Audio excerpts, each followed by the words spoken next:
This is the current territory of Japan, and this is the territory of the Japanese Empire at its peak in 1942. What we are looking at here is a vast collection of colonies, puppet states, and occupied territories that stretched across a mind-boggling 8.5 million square kilometers, or 3.3 million square miles. At this point in time, the Empire of Japan had but one goal: uniting all of East Asia under the Japanese flag. And considering the sheer scale of the empire at the height of World War II, it's chilling to think just how close they came to realizing that vision, especially when we remember how most of these territories were taken in the first place. The Imperial Japanese Army was known for its incredibly inhumane, brutal, and ruthless tactics used during wars and occupations. The list of war crimes, atrocities, and massacres committed at the hands of the Japanese army during the Second World War especially is extensive, and generally it is almost impossible to find anything positive to say about Japan during this particular era, let alone stories of brave heroes who defied their country's power-hungry and violent regime. But what we can find is a story that is arguably much more interesting than that of a flawless war hero. Namely the story of a man who did have flaws, but who also did his best to make a positive change despite his shortcomings. That man was Imamura Hitoshi. Imamura, a pretty high-ranking general of the Imperial Japanese Army, is mostly known these days for one reason in particular: his famous self-imposed 13-year prison sentence that he spent in a jail cell which he had constructed in the backyard of his own frickin' house.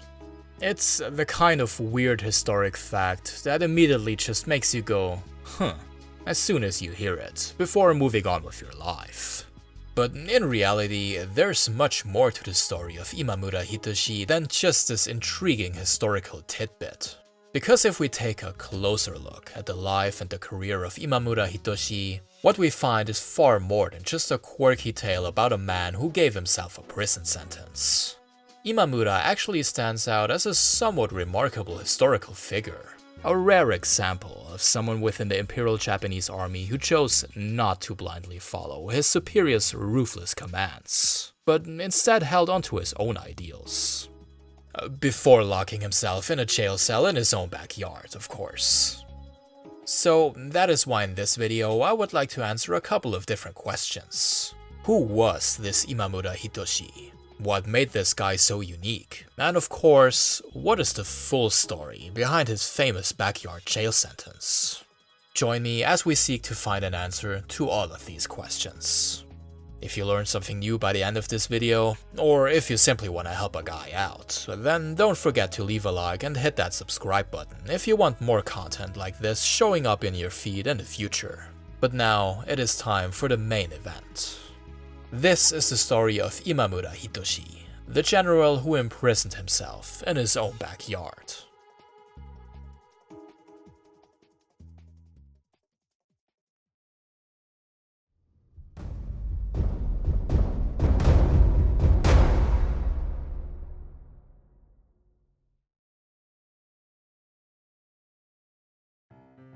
Imamura Hitoshi was born in Sendai, Miyagi Prefecture in 1886, just as Japan started its transformation from an isolated island nation into an industrial and of course military superpower.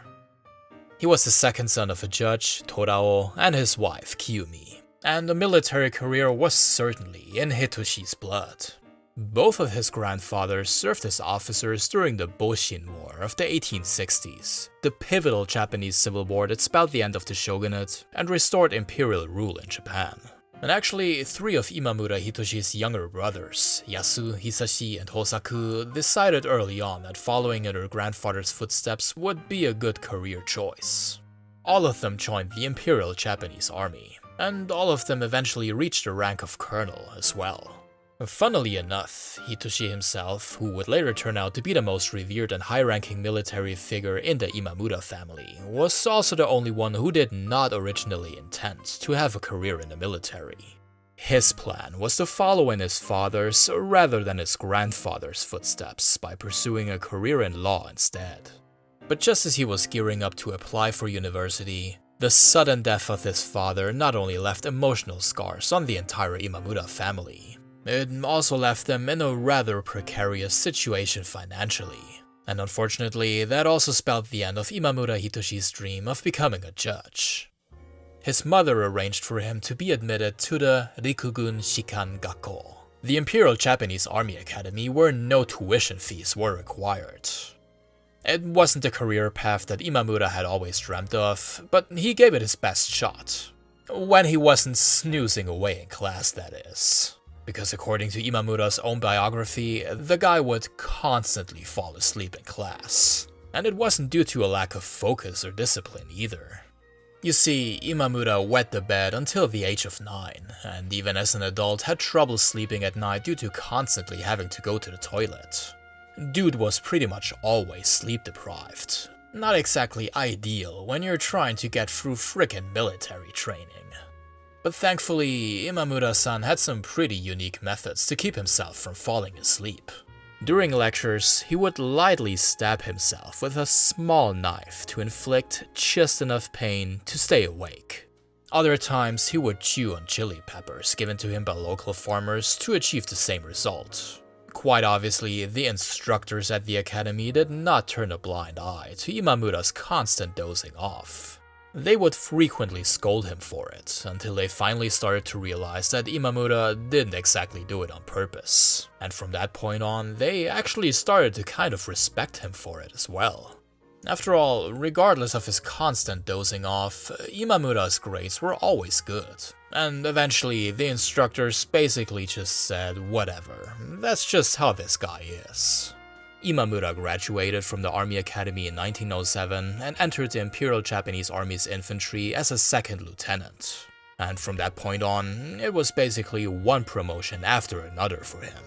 He was promoted to the rank of lieutenant 3 years later in 1910, and in 1915 graduated from the Rikugun Daigakko, or War College, where, despite still falling asleep all the damn time, he finished top of his class ahead of some very notable future Japanese military leaders. Among them future Prime Minister, convicted Class A war criminal and overall dickhead extraordinaire, Tojo Hideki. And Imamura didn't stop there either. In 1917, 2 years following his graduation from War College, he was promoted to the rank of captain and assigned to England as a military attaché. He then attained the rank of major in 1922, lieutenant colonel in 1926, and colonel in 1930. During these years, and while climbing the ladder of the Imperial Japanese Army's ranks, Imamura was able to witness firsthand how his country turned into one of the world's major military powers.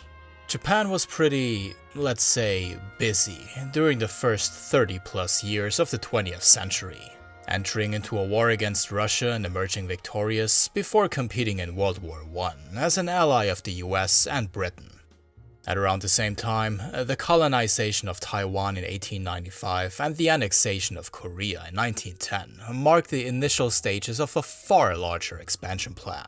One aimed at uniting all of East Asia under the Japanese flag. Public support for these ambitions grew sharply from the late 1920s onward as ultra-nationalism gripped the land of the rising sun. The ultra-nationalists sought to eradicate Western influences and restore traditional Japanese values, while pushing aggressively for Japan's territorial expansion as well, regardless of the cruelty or ruthlessness involved. With Taiwan and Korea under Japanese control, the empire's focus turned towards China, more specifically Manchuria. And yet again, Imamura was there to witness it all firsthand. In August of 1931, he joined the General Staff of the Imperial Japanese Army. And just a month later, the infamous Mukden incident occurred, an event orchestrated by the leaders of the Kwantung Army, a unit of the Imperial Japanese Army stationed in Manchuria, that served as a pretext for Japan's full-scale invasion of the region that led to the establishment of Manchukuo, a Japanese puppet state located right in the heart of China. Imamura, now in his mid-40s, had become a respected and of course pretty high-ranking member of the Imperial Japanese Army, and soon he would gain a reputation for being rather honest and straightforward as well.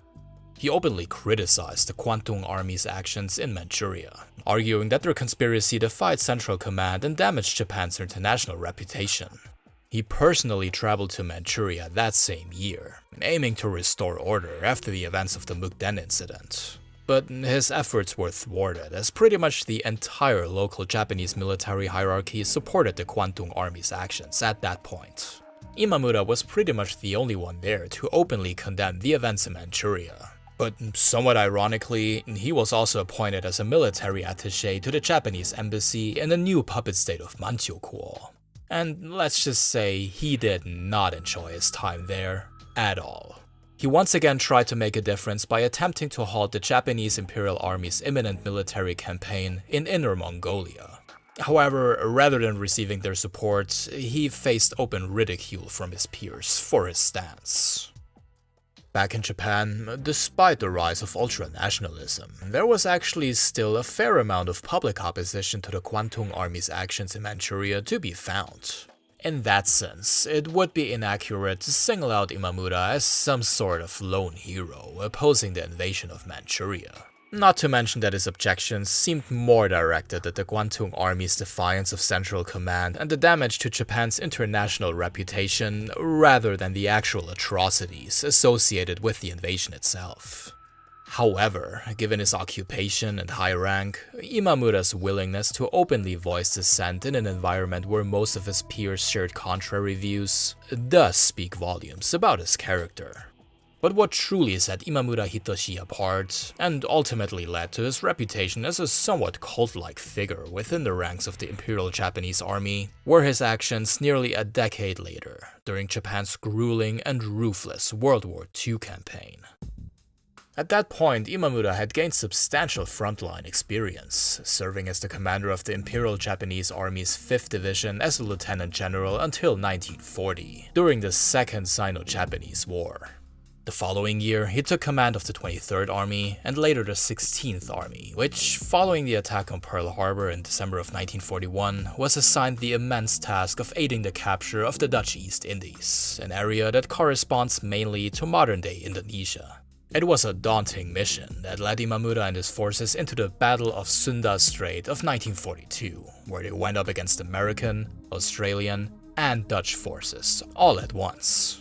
It was a fierce naval battle that Imamura just barely survived.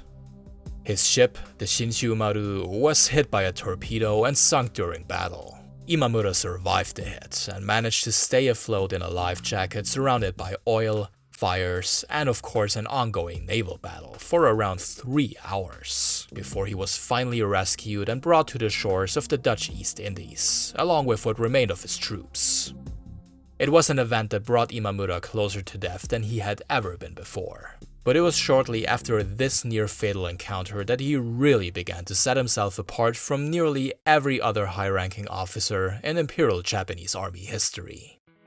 Saying that military occupations at the hands of the Japanese tended to be incredibly rough on the occupied territory's population would be a massive understatement.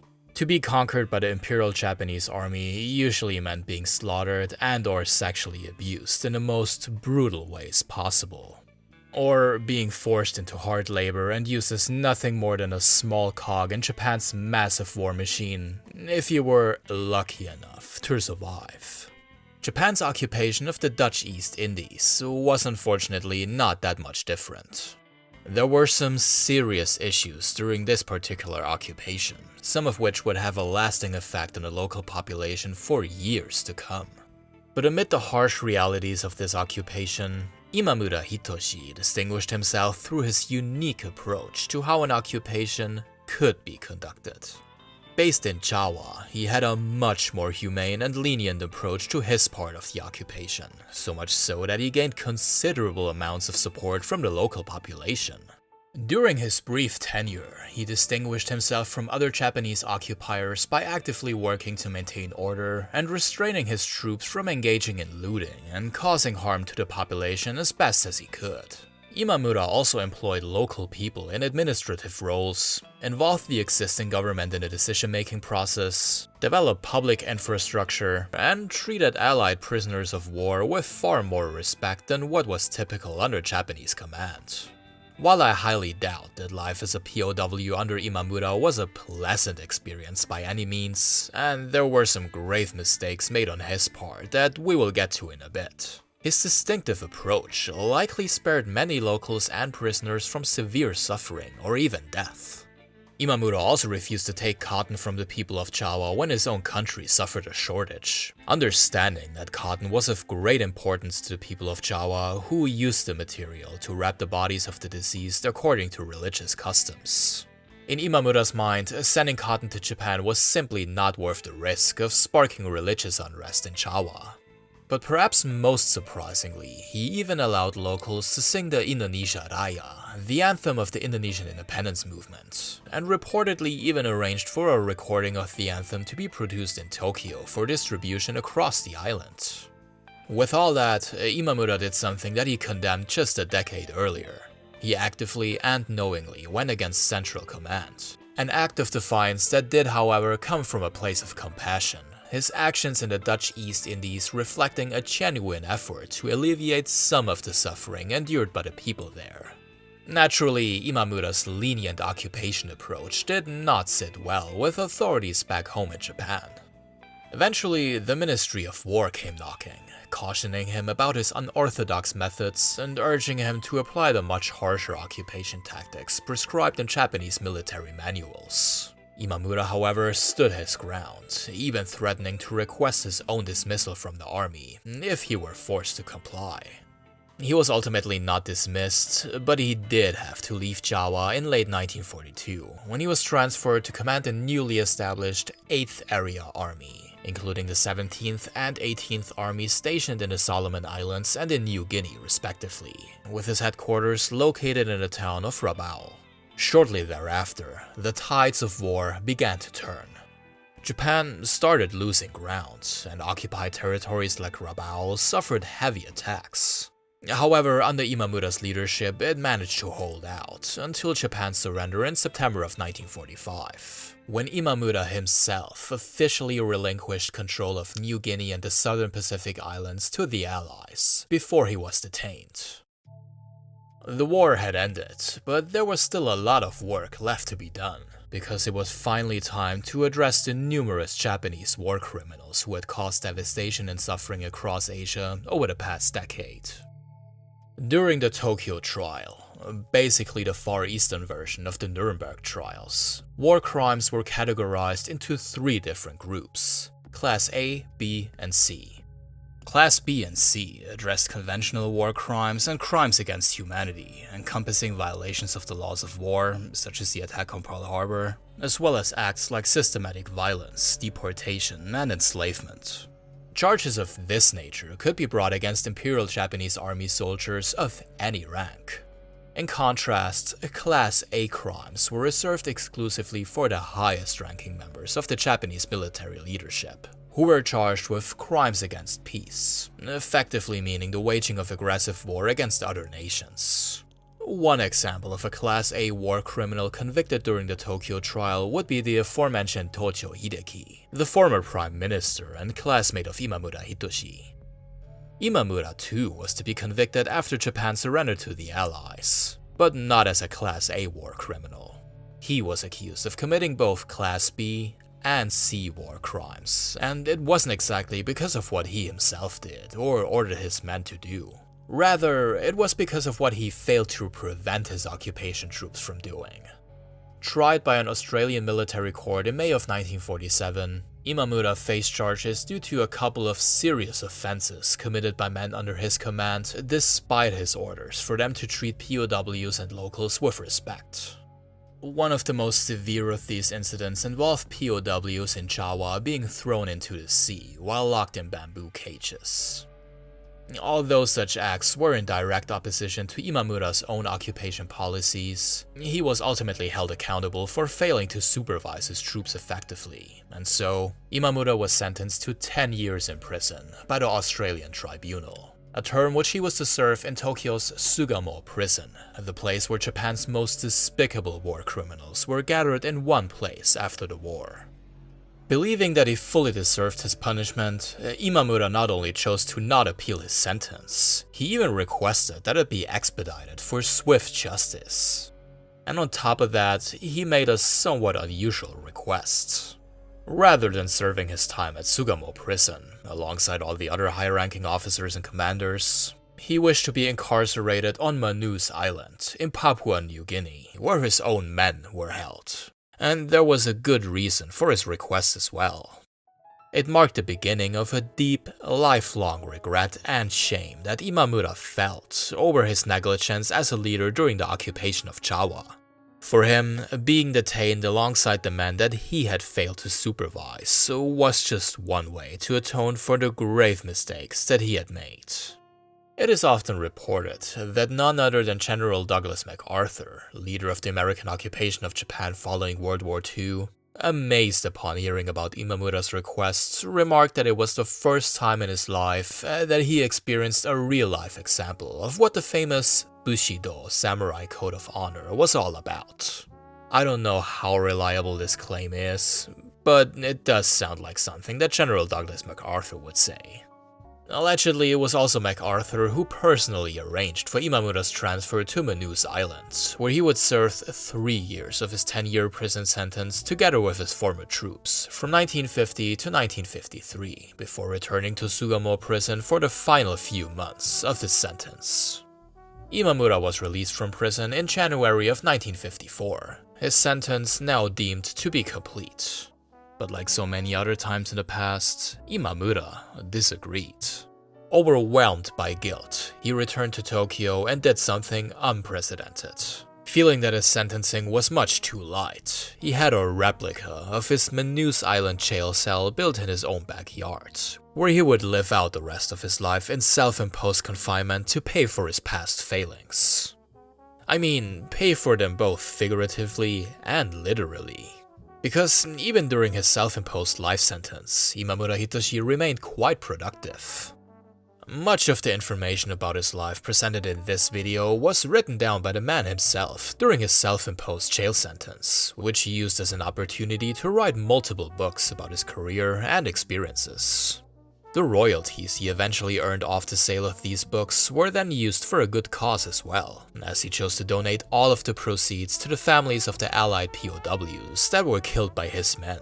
It was a well-intentioned gesture, one that was unfortunately taken advantage of by several people who falsely claimed to be related to one of the prisoners in order to make a quick buck off of Imamura's guilty conscience. Imamura was allegedly well aware of this too, but simply pretended not to notice and paid them anyway.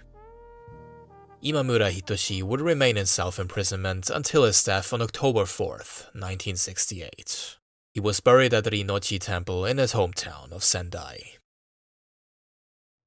The story of Imamura Hitoshi is a story worth retelling, not only because of his unique self-imposed jail sentence that admittedly makes for a pretty good YouTube video title, but also because it is a profoundly human one.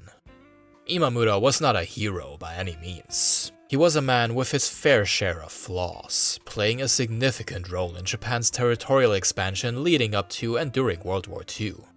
Yet he should also be remembered as someone who, in the process, didn't entirely lose sight of the value of human life. His courage to speak out against actions he believed were wrong and to pursue his own path and ideals remains without a doubt admirable. However, what truly set him apart from his Japanese Imperial Army peers was his willingness to take responsibility for his mistakes, going above and beyond what anyone, even those he had hurt along the way, expected of him.